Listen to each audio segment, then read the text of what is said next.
നിയമസഭാ തെരഞ്ഞെടുപ്പ് പ്രഖ്യാപിക്കും മുൻപേ ഒരു മണ്ഡലത്തിൽ ഇടതുപക്ഷം തോൽവി സമ്മതിച്ചിരിക്കുകയാണ്.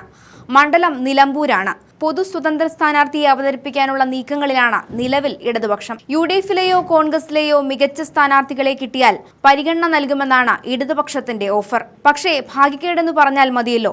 ഇപ്പോഴത്തെ സാഹചര്യത്തിൽ UDF-ൽ നിന്ന് പ്രമുഖരാരെങ്കിലും വിട്ടുപോന്ന നിലമ്പൂരിൽ ഇടത് സ്ഥാനാർത്ഥിയായി മത്സരിക്കാൻ സാധ്യത തീരെയില്ല. നിലമ്പൂർ മേഖലയിലെ ജനങ്ങളിൽ ജനപ്രീതിയേറിയ ഒരാളെ കണ്ടെത്താൻ CPM നോക്കുന്നത്. ചുങ്കത്തറ സ്വദേശിയും മാർത്തോമ കോളേജ് മുൻ പ്രിൻസിപ്പലുമായിരുന്ന തോമസ് മാത്യുവിനെയാണ് ഇത്തവണ നോക്കിയിരുന്നത്. എന്നാൽ CPM-ന് അനുകൂലിച്ചുകൊണ്ടുള്ള തെരഞ്ഞെടുപ്പ് മത്സരത്തിൽ നിന്ന് പല നേതാക്കളും പിന്മാറിയെന്നാണ് വിവരം. സ്വതന്ത്രനെ കൊണ്ടുവന്ന് തിരഞ്ഞെടുപ്പിൽ നിർത്തി മണ്ഡലത്തിലെ 10,000-ഓളം വോട്ടിനെ മറികടക്കാനാണ് CPM ലക്ഷ്യമെങ്കിലും അത് വിലപ്പോവില്ല. UDF-ന്റെ കരുത്തനായ സ്ഥാനാർത്ഥി കളത്തിലിറങ്ങുമ്പോൾ സ്ഥാനാർത്ഥിയില്ലാതെ CPM അടിപതറി നിൽക്കുകയാണ്. ആ 10,000 വോട്ട് ഭൂരിപക്ഷം മറികടക്കാൻ കഴിയുന്ന പൊതു സ്ഥാനാർത്ഥിയെ കൊണ്ടുവരാൻ CPM നെട്ടോട്ടമോടുകയാണ്. കഴിഞ്ഞ ഉപതെരഞ്ഞെടുപ്പിൽ തോറ്റ ക്ഷീണം തീർക്കാൻ LDF-ന് ഇതുവരെ കഴിഞ്ഞിട്ടില്ല.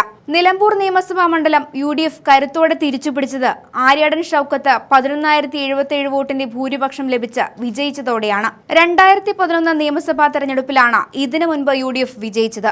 1987 മുതൽ 2011 വരെ നിലമ്പൂരിൽ കോൺഗ്രസ് സീറ്റിൽ മത്സരിച്ച് ജയിച്ച ആര്യാടൻ മുഹമ്മദിന് പിൻഗാമിയായി ആര്യാടൻ ഷൗക്കത്ത് മത്സരിച്ച് ജയിച്ചപ്പോൾ ആ പോരാട്ടം വൻ വിജയമായിരുന്നു. ഷൗക്കത്തിനെ നിലമ്പൂരിന്റെ സുൽത്താൻ എന്ന് വിളിച്ച് വാനോളം ഉയർത്തി.